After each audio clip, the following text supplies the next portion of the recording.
This is Zeus from Olympus. If you are watching this, keep it to yourself. Greetings, heroes of Dominion.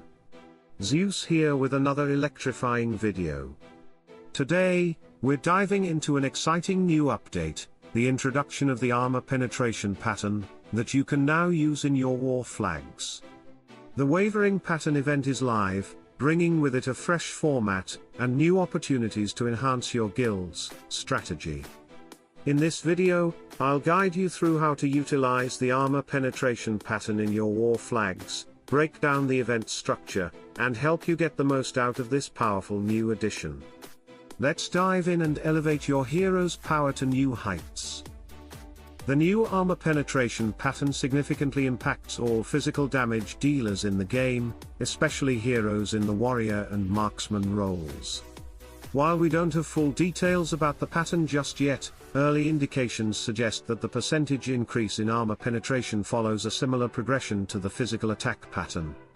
Based on this comparison, we estimate that the maximum boost from this pattern could range between 10% and 14% when fully developed. This boost in armor penetration will allow physical damage dealers to bypass a larger portion of enemy defenses, making them even more effective in battle. I've created a detailed table that highlights which heroes benefit the most from the new armor penetration pattern.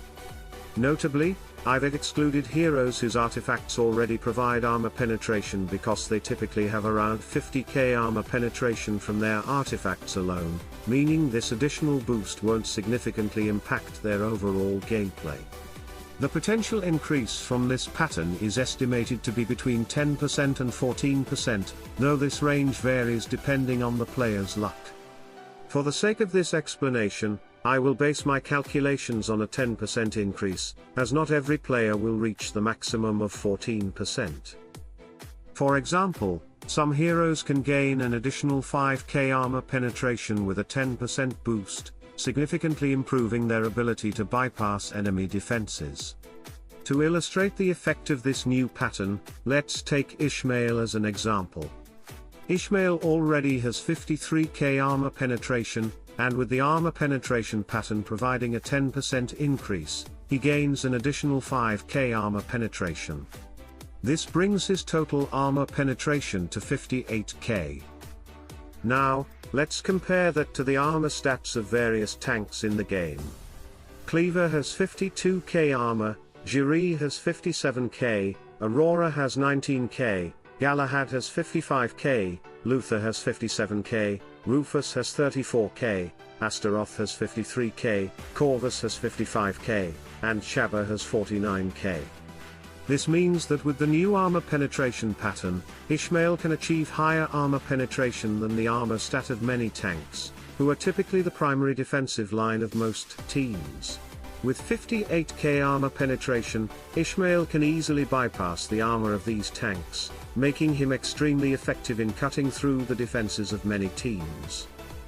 This additional armor penetration forces defensive teams to rethink their strategies. In order to counter heroes like Ishmael, teams will need to consider using the armor pattern to reinforce their defenses. Without this extra layer of defense, heroes with high armor penetration will be able to break through even the toughest tanks, leaving teams vulnerable. Therefore, it's crucial for teams to recognize the impact of the armor penetration pattern and adjust their defenses accordingly, especially in the face of physical damage dealers who can capitalize on this new pattern. This new pattern is a game changer for physical damage dealers, allowing them to effectively neutralize high armor tanks. As the pattern becomes more widely used, we'll likely see a shift in the meta, with both offensive and defensive strategies evolving to adapt to the increased armor penetration. This armor penetration pattern is a critical offensive war flag pattern, but it's important to remember that it shouldn't be applied to every war flag. If you recall from my war flag guide, I advised players to strategically choose between offensive and defensive flags to create a well-rounded and unique strategy. The key is to balance your flag choices to suit both your offensive and defensive needs, ensuring that you're always ready for battle. This pattern should ideally be set on war flags that you frequently use when deploying your physical damage dealers in offense.